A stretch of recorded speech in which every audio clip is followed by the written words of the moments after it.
report at the end. We have Philip Cristiani, CIP partner. We also have Christina, the General Director of the German Energy Agency. We also have Michael Constantine from the Energy Department of the US, the Director of CINEA, Paloma Aba, and finally moderated by the Financial General Director of Enagas, Luis Romero. Please put your hands together. Thank you very much. The roundtable will be taking place in English. So if you need headsets, si necesitáis la traducción simultánea, remember, raise your hand, levantar la mano y se os facilitará. Muchísimas gracias, Luis. Thank you so much. Thank you, Elena, and thank you all of you for being here in this very special day for Enagas, and why not for all the sector. I think we need to continue progressing in the development of the hydrogen. Thank you also to our chairman and CEO for giving me the opportunity to moderate this exciting panel about financing. And I would like to start with important messages that has been said during this morning. And I would like to remark some of them. I think the first one is that the very ambitious targets that has been established by Europe in hydrogen for the creation of the hydrogen market. The second one is the relevant political support, institutional support for the development of the hydrogen networks in Spain and in Europe, key for the decarbonization of the economy. The clear guidelines established by the European Commission to define a regulatory framework for that networks in the following years. And the relevant investment that all of that is going to be required, as Jorgos has commented. And this is something that we have seen, for example, in the CAPEX plan presented by Enagas during this morning. So I think the focus of this panel is, and the question is, how are we going to finance all of that? Or which one are the key financial instruments or financial mechanisms required to ensure that the hydrogen projects are going to be feasible and bankable in the magnitude that is going to be necessary, and taking into account that it's true that some uncertainties already exist. That could be remuneration scheme, technology, competitive landscape. So I think for answering all that questions, we have a fantastic panel today with the key people involved. So let's start with the first question, just to have your preliminary feedback, and it's how are your institutions looking at the hydrogen opportunity in terms of financing? I think, Paloma, if you could start, I really appreciate it. Okay. Well, muchas gracias primero por... Thank you very much for inviting me here. It is great to be here in Madrid. I normally work in Brussels. Thank you to everyone here. Also the other people would understand. So I think that, already many speakers have said today, how the hydrogen plays a crucial role in decarbonizing the energy systems, and also, therefore, is a strategic vector for reaching the European Union targets in 2030 and 2050. But the hydrogen sector, in our view, is not yet very mature. They still have to prove its business concepts. There are also uncertainties regarding supply and demand. There are still problems of social acceptance and, as you say, bankability. And therefore, that's why we believe that public sector support through financing, but most importantly, European Union support, can play an important role, will help to de-risk the large infrastructure investments, and would also, in a way, get the hydrogen market off the ground. The European Commission entrusted a number of programs to be instrumented and implemented by the agency, CINEA. Well, the first one is the Connecting Europe facility, which can finance either the preparatory stages, we are talking about feasibility, concept, environmental studies, but we can also finance the construction works. And here we are talking more about either the hydrogen transmission, electrolyzers, ammonia reception facilities, and also underground storage places. Apart from the Connecting Europe facility, which is very much focused on PCIs, we are also managing the Innovation Fund. The Innovation Fund has an estimated volume of 40 billion euros up to 2030. And this is more a program to finance low-carbon innovative technologies, which are used in energy-intensive activities, processes, also in renewable production energy, on carbon capture, use and storage, and so on. And within the Innovation Fund, something that has been mentioned several times, we have been responsible for launching the Hydrogen Bank, the domestic part, and we have just launched the auction where we will try to, get the production market on the ground. So this, will be my first words on what are the possibilities that we have for financing the hydrogen market. Thank you very much, Paloma. I think we are going to enter in detail later in this financial mechanism, but we are really expected to know your views.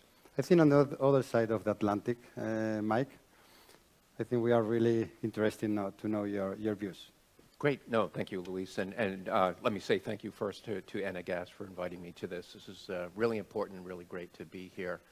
From the U.S. Department of Energy standpoint, so sort of how are we looking at hydrogen and sort of what the role is and what the role will be on the finance side. So obviously part of what we do, Department of Energy, is help set and develop energy policy and what is the role going to be for hydrogen in terms of part of our energy markets and energy security. What comes with that also is a significant amount of emphasis on developing the technologies that we're going to need to make all of this become a reality. I often joke that we're called the Department of Energy, and that's what we're mostly known for, but in fact, we like to refer to ourselves really as the Department of Science and Technology, because the real key role and where we're spending a tremendous amount of time and a tremendous amount of financial resources right now is in developing some of the very crucial technologies that I think we'll maybe get into a little bit later in the conversation, but being able to develop some of these technologies along the entire value chain in order to make hydrogen a reality in the marketplace. Directly in terms of what's available on financing now, everybody knows, obviously IRA plays a role into that. There are actually several pathways within IRA and other funding streams. We have federal money available that we're able to deploy to developing technologies and developing infrastructure. My role on a day-to-day basis at the Department of Energy, and this gives me a somewhat unique perspective of what may be down the road in terms of what's out there on financing. So for about the last 15 years, I have been sitting on the Committee on Foreign Investment in the United States. So I've been the senior representative for the Department of Energy on that committee. And my job is to watch all of the inbound investment that comes into the United States, and particularly that is being invested in technologies and infrastructure.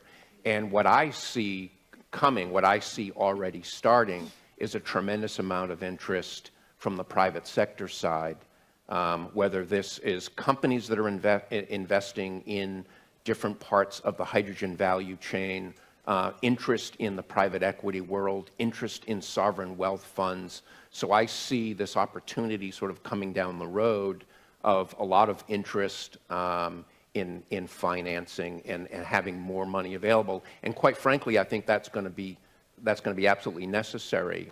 Federal programs are not going to be able to handle all of the financial costs. I mean, we are looking at technologies, we're looking at infrastructure development that, we're talking different goals, 2030, 2040, 2050.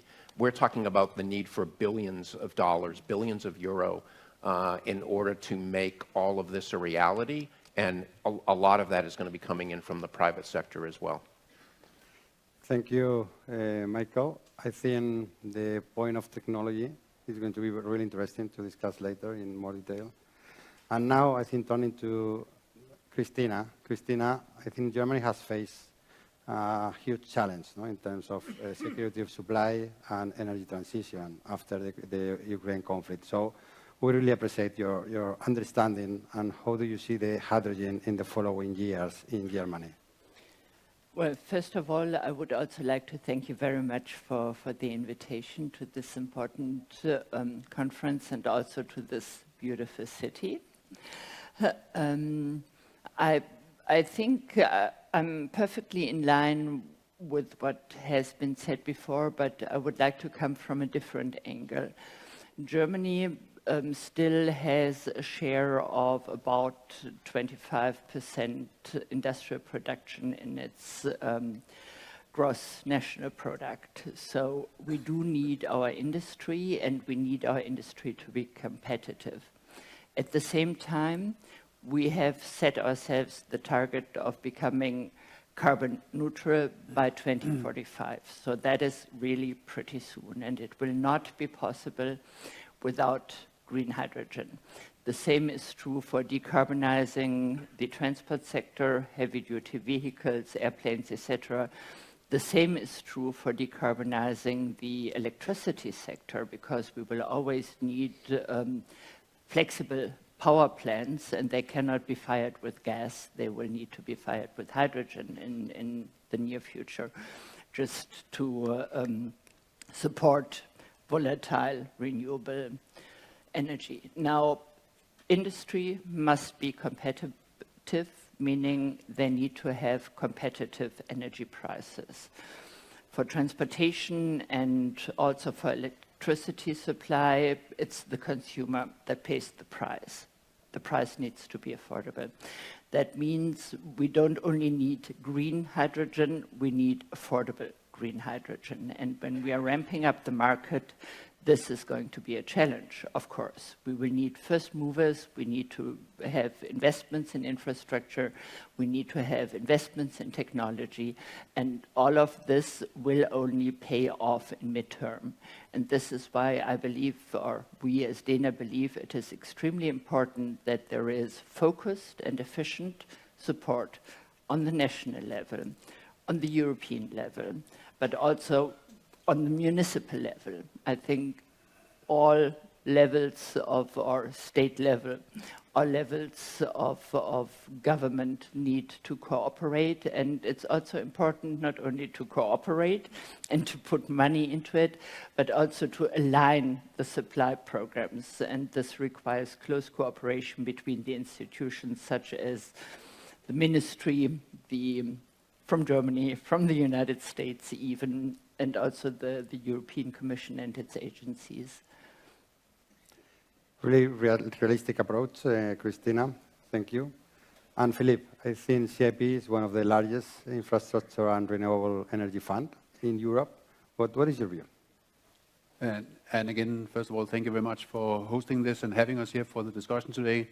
I think being in this group of TSOs, investors, other interested stakeholders, it's extremely interesting to see how much more realistic the discussion is today than it was only a few years ago. So thank you very much for that. Let me build on sort of the discussion of affordable hydrogen and talk a little bit about three things that we think is essential for this development. The first one we've discussed all morning. This is about the infrastructure, no transformation without transmission. I think we subscribe 100% to that view. The second is a discussion about stability. We've now spent a lot of time developing a set of rules and regulation around clean hydrogen in Europe. And we may not like all elements, but at least now it's a framework that we can work under, we understand it, and by and large it makes sense. And also the US definition has also proven to be within a margin of error, sort of the same definition. So that also makes a ton of sense and makes for a level playing field. But the really important discussion about the financing, which is the topic here, and about creating the affordable hydrogen, is to create the offtake. And that is, I think the question was raised earlier, why are we not seeing more FIDs? We're not seeing more FIDs because we don't have the offtake contracts secured yet. Because there's still a little bit of a margin between what users are willing to pay and what it can sort of meaningfully be produced at. A few years ago, this was a large gap. Now it's a very small gap. There's also much more realism with the off-takers in Europe. And I think it's really meaningful to start looking at some of the sectors where there's no real alternative to hydrogen. And the sectors where there are no real alternative to hydrogen, that's all the sectors where the hydrogen is used as a molecule. It's refining, it is ammonia, it's methanol, it's steel. And these are the sectors that by and large make up the 10% of the or the 25% of the German GDP that you talked about. This is in Duisburg, it's on the Rhine, it's on the Danube, and this is where the hydrogen is needed, and this is just back to the discussion we've had all morning. To close this little gap between producers and consumers, the European Union has introduced a fantastic concept. It's called the Hydrogen Bank. It has a very intelligent design. It's not because we're on the same panel, but I'll just applaud once again for saying that I think this also makes sense by and large. It's just a little bit underfunded. So my punchline would be, instead of putting 3 billion into the Hydrogen Bank for 10 years, and let's put 3 billion in per year for 10 years. Thank you, Philip. I think that's the question, no? How we are going to close the gap between the producer and the consumer. So I think the first round, I think we are going to enter in detail in the financial instruments. I think for that, we have the privilege to start with Paloma. That the idea, Paloma, is that firstly, you can give us a bit more color about what are the advantages of being a PCA of the European Commission, and what does it mean in terms of financing for the hydrogen projects like H2Med or the national backbones. Well, I think that the benefits for becoming a project of common interest has already been mentioned, by the Vice President Šefčovič in his message this morning. They benefit already from a simplified regulatory framework. They can get accelerating planning and permitting due to a more streamlined procedures, but they can also get increased visibility, which at the same time, given this European Union label, they will have probably attract more investors into that. But of course, as of getting this label as well, they can apply to the Connecting Europe Facility funding. It's not a guarantee that they will get the funding, but they can apply for it. This is the first condition. And what we are looking in these projects of common interest when they apply and how we are going to evaluate those projects. We are looking for projects which have significant socioeconomic benefits. Second, that they have great solidarity between member states. That's very important. There is a connection with other member states. But of course, that they cannot obtain by themselves sufficient funding in the market. We come always as a kind of subsidiary principle. That's very important. In terms of funding, what we can expect for the Connecting Europe Facility for energy, we still have 3.5 billion to spend until 2027. It's not all for the hydrogen sector. It's not. We don't have sector envelopes. It's all the sectors covering energy. But out of the 166 projects of common interest, at least 1/3 are related to the hydrogen. So we expect, if the projects are mature enough, they are ready enough, that funding will go to hydrogen. That's, very important. Because Paloma, after 2026, 2027, that many of the projects that we have seen, the construction is going to be initiated. Probably the funding is going to be necessary in a massive way. Could you expect that these funds could be increased more materially? Well, it's a tricky question. For those who are less familiar on how the European Union funds work, we work with multi-annual financial perspectives. So we already know the envelope until 2027, but we will enter soon in negotiations for the next multi-annual financial framework, which will be from 2028 to 2034. The issue is that, there will be European elections this year in June. We will have to see what is the outcome of this European Parliament. What are, the composition sometimes also dictates a little bit the objectives and where the Parliament wants to put emphasis on that. We will have a new Commission. And therefore, only in 2025, the Commission will make a proposal to the European Parliament and the Council on where we think that the priorities will be there. I personally think, so it's my personal opinion, that the European Green Deal is going to stay. I think that nobody will neglect that. And therefore, I still think that there will be funding for that, but we cannot finance everything. So, we'll try to put the funding necessary, but we'll need, many investors, we need the bankers and many others to help in those things. So it's difficult for me to say, well, because there are so many question marks, what are the outcome of the European elections, which would be the European Commission, what other external things could happen that could change our priorities. So, but I really hope that, envelopes will be sufficient to help the decarbonization of the energy systems and therefore, also for the hydrogen. Thank you very much, Paloma. Just one last question. Given your key role in the Hydrogen Bank, what are your expectations for the Hydrogen Bank in the following months and years? And I think the question is, what we can expect more funds in the future? I don't know whether we are going to go so far away, as Philip is saying. I can give you a little bit more the perspectives in the next coming months. So yes, we launched this auction in November. We will know internally we will know the results more or less on the 8th of February ourselves, but we will not publish the final result probably until April. We need to go through the evaluation of projects. This is the first time that the European Commission has used our executive agency to do the work, launched this kind of auction. For us, was a kind of a pilot project.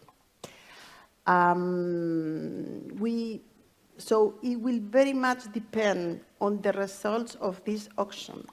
How much interest, we have just put the instrument. Now we have to say, okay, now you bidders come and let us know, if you are ready for this. These projects have to be in operation in 5 years' time at the latest.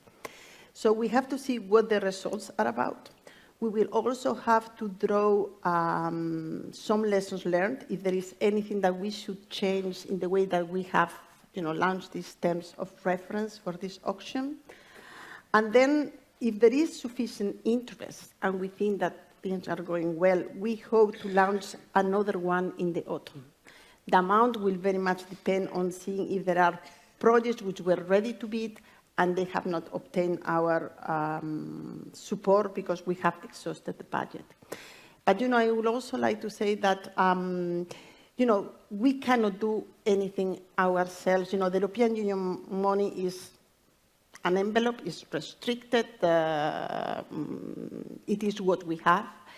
But we have in this auction work also with Germany. Germany has also put money on the table. 350 million, okay. And And this, what they do is that we call it auction as a service, by which, the agency is doing the evaluation of all the projects, will do the ranking, and then with the money that we cannot finance after the ranking, the additional money, Germany will put it into German projects located in Germany to finance hydrogen. And this is an option which has been also open to all the member states. So we hope that if this is a success, that many other member states will join the European Union money, and then we can make it bigger. Thank you very much, Paloma. Really interesting. We will see. And turning to Mike, taking into account your expertise in screening investments and in technology, in the USA market. In terms of technology, what do you see is going to be necessary to make a great effort in financing the technological projects in the different links of the whole value chains of the hydrogen? Sure. So that's going to be necessary in a particular focus. I see this as one of the key areas. So Department of Energy right now, so we are leveraging our national lab complex. So we have 17 national labs around the country. Several of those labs are working very specifically at solving and working on some of the technology areas. And, as Christina mentioned, that one of the things we have to do and technology plays a role here in order for all of this to be competitive in the market. We've got to get better at some of the technology, and technology becomes part of that solution into making markets more competitive. So we're spending an enormous amount of time looking at some of the technology solutions and how we're going to get better at things like storage. We're working on things with turbine materials, combustion technology. Electrolyzers is going to be a big part of that. So we're spending lots of time and energy, lots of thoughtful people trying to find better solutions that get better technology out into the marketplace. This is also an area where there's a tremendous amount of cooperation and I think opportunity in cooperation with Europe as well. I mean, this is sort of a tradition of what we do in the science and technology development sphere within the department. Is working through our national labs, working with companies, working with governments. So I see a lot of opportunity there.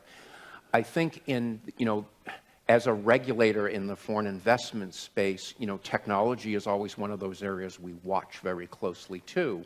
So that's actually going to be part of the conversation. I mean, one of my major roles is working with partners and allies in Europe is one of the main focuses where I am working with my European counterparts that review foreign investment. And technology is one of those areas we talk about all the time. And there clearly is a significant amount of technology that still needs to be developed in the pipeline, if you will, of things that are going to be necessary. And you just look at the emphasis that both the United States and certainly Europe are putting on the hydrogen market as being part of the equation on energy security. So it rises to that level of significance. And I think what comes with that is that from a regulator's standpoint, we're going to be very cognizant of what is happening in terms of investment going into infrastructure, but particularly investment going into technology development to assure that there are adequate controls on where that technology ends up. I always like to use the example, that we were probably not doing a significant job at adequately controlling technology as foreign investment was coming into the U.S. in the solar market. So we essentially lost control of a significant portion of technology because we just allowed that technology to be bought up, transferred offshore, and now we're living the reality of being over-reliant on single sources of solar technology in order to fulfill clean energy needs in the U.S. We don't want to repeat that in the hydrogen market when we're at this early stage of trying to, develop this great new possibility in clean energy solutions. We just want to be cognizant as we move along and obviously will be attracting all kinds of investment, and rightfully so. I think a lot of that investment will need to come from foreign sources, but we just want to be cognizant of what is happening to make sure we don't lose control of any of that in the process. Thank you, Mike. I think in terms of technology, national security, and collaboration, I think USA is an energy ally of Europe, and we have seen in the last 2 years, no, with the natural gas supply coming to our LNG terminals. How do you see USA and Europe could collaborate together to try to develop both markets, both hydrogen hubs in terms of production, no, at the same time? Yeah, well, so that's actually the perfect example. So we actually have this sort of history and precedent of being able to cooperate in the LNG market.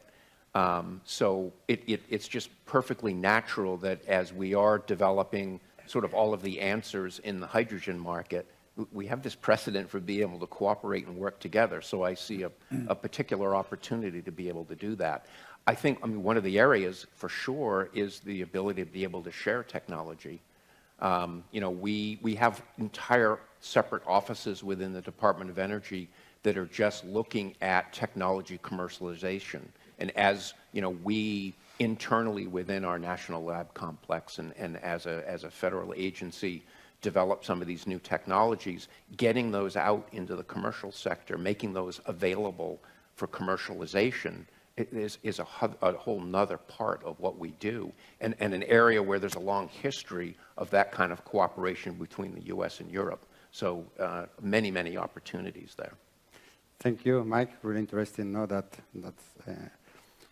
the speech, no, about collaboration. I think we will see. I think now moving to Christina.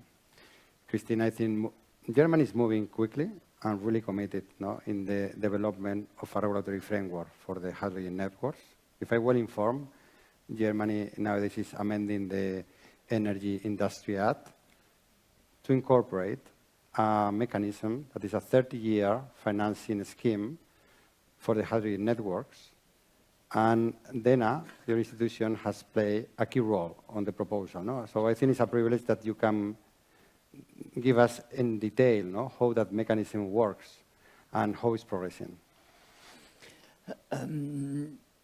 Taking a step back, I think, is necessary to explain the mechanism a little bit. Our TSOs have submitted a draft comprising around about 9,700 kilometers of pipelines for our core hydrogen network, and that will probably require investments of 20 billion euro until 2032. So that is really a lot of money. It is clear that at the end of the day, these investments shall be made by private investors. It's not task of the state, the public sector, to provide for that infrastructure, and that at the end of the day it shall be recuperated from the users, the off-takers. However, it is also clear that to ramp up the market, you cannot immediately ask your 1, 2, 3, 4 off-takers to take a corresponding share in the infrastructure investments. This is why the plan is to set the grid charges at a level which in the beginning is much lower than would be required by investment costs, but which is expected to be higher in the course of time than required by investment costs. So there's an equalization over time, and the difference shall be booked to a so-called amortization account. It's even in German, it's a difficult word, which will probably be at KfW, the German Development Bank, but that has not been finally decided yet. So the amortization account in the beginning will have a deficit, and over time it's supposed to be continued until 2055. It will fill up because the gap will turn from negative to positive.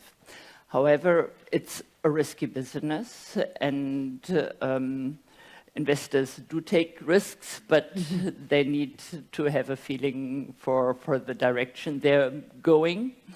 So the state will be securing the amortization account. If it carries a deficit by 2055, the government will pay 76% of the deficit, and the private sector will carry an own contribution of 24.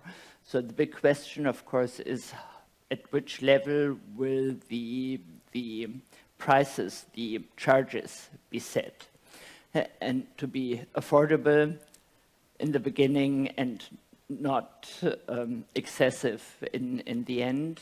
And that will be decided by our regulator, which has a leeway in this respect, but they will re-evaluate the tariffs in I think, 3-year modus.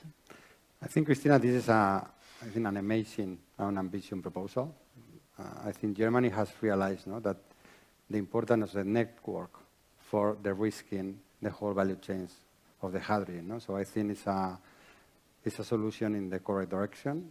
I don't know if it's something that is going to be possible to adopt it in other European countries, but we will see. That clearly is something very positive. Just some very brief question in relation of the H2 Global program. I think you are supporting also to the government with that initiative. Do you see some role of H2 Global and the funding behind that initiative promoting the H2 Med? Well, H2 Global is a double auction concept, which has a purchase auction side and a sales auction side. So you tender hydrogen import purchase contracts from out of the European Union, and then you also tender hydrogen sales contracts within the European Union, not only to German companies, but also to other European companies, and the government is bridging the gap there. The government does not have an influence on which mode of transportation is being used by the bidders. But of course, that will be part of the calculation of the bidders. And since an auction always makes the most cost-efficient offer the winner, it is very possible that pipelines, at least when you come to the stage where gaseous hydrogen is being tendered, will be competitive.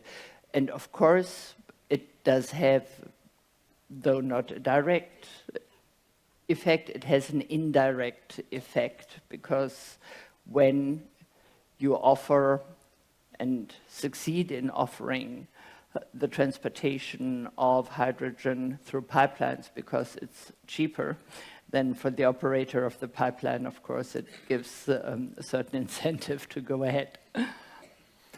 Thank you very much, Christina. I think, Philippe, just finalizing, landing into the Spanish projects and taking into account your experience, what is your view of the potential of the Iberian Peninsula for hydrogen production, and what elements do you consider critical to ensure the financial feasibility and scalability of the hydrogen projects? So we have a global perspective. Just to start somewhere, we are funding 5 projects in Europe, in Denmark, Norway, Spain, and Portugal. We're funding 5 projects overseas, in Australia, in Oman, in Morocco, in Chile, and a very large project in the US. And that provides a little bit of a global perspective. It's very consistent with what was presented by the Austrian gentleman just before the break, by the way. If we look at Europe, if we look at the 20 million tons of hydrogen that we will probably eventually need, whether it's 2030 or 2040, is a matter of smaller consequence. We think there are three places where we can get this hydrogen. It's most likely the North Sea, it's most likely the Baltic Sea, and it's most likely from Iberia. And this is not to say that we cannot get 10,000 tons here and there in Germany and 10,000 tons here and there in France. But if we're going to produce millions and millions of tons of hydrogen, it can only come from these large locations where we have the opportunity to produce an abundance of electricity. There may be sort of a fourth option. That's probably North Africa. We also saw that in the Austrian analysis. But this is roughly what's needed. And if we look at the economics of these places, Iberia is most likely the most cost-effective, and it's most likely the most cost-effective because of the relatively low prices and costs of solar and wind installations in Iberia. What's really needed is, sort of on the short run, is the discussion that we've now spent almost a full day on, which is the pipeline infrastructure in Spain. Without the pipeline infrastructure, we will not have the transformation. There's a few locations on the Iberian Peninsula where this is not the case. Sines may be one in Portugal, maybe a few other places in southern Spain. But in reality, we need to produce the molecule here to get it to the German industry or the French refineries or similar locations to get this going. The other benefit of this is that with this approach, we're starting with the heavy users, and we will need the heavy users to be partakers in this discussion to finance the pipeline systems and to make sure that the KfW account does not go too much in the deficit. Thank you, Philip. I think we are running out of time, but just one last question, very brief, please. What do you expect from the Hydrogen Bank, Philip? Yes, that you have Palomas here. Sorry? What do you expect from the Hydrogen Bank? Huh? So as I said, I think the Hydrogen Bank mechanism it's a fantastic mechanism. It's competitive. It's focused on money. That makes a ton of sense. I think the Hydrogen Bank, I think it's underfunded. If I look at what's needed and what we need, then it is underfunded. And it's not because I think we should have an aspiration to have 3 euros per kilogram in support. In my mind, that's just it's an unhealthy incentive that we're creating. We should remember that we're doing this to give the industry a nudge in the right direction, not to create an unhealthy support system for the long run under the industry. And I think that would be the important perspectives to look at projects that have industrial scale and have industrial economics to move the processes forward. Thank you very much. In addition to this very simple question that we just need more money. Thank you very much, Philip, and all the panelists. This has been a very fruitful discussion, and I think we are on the good path. Thank you very much. Thank you. So much, Luis. Thank you so much. As we were saying, yeah, money is an issue, but it's been taken care of. That's good news. We're in the right path. And I'm glad to know, I'm going to stay with that last, a couple of the things you said. The Iberian Peninsula is very cost effective. We have to take into account the competitiveness of the prices, sharing and cooperating. And one aspect that Paloma mentioned, which is the importance of the socio-economic aspect of those projects. Well, we're going to talk especially about that in a minute. So I want to thank our panelists. I'm going to invite them to leave the stage. Thank you so much. And we continue. Thank you. Thank you so much. Thank you. Y continúo en español porque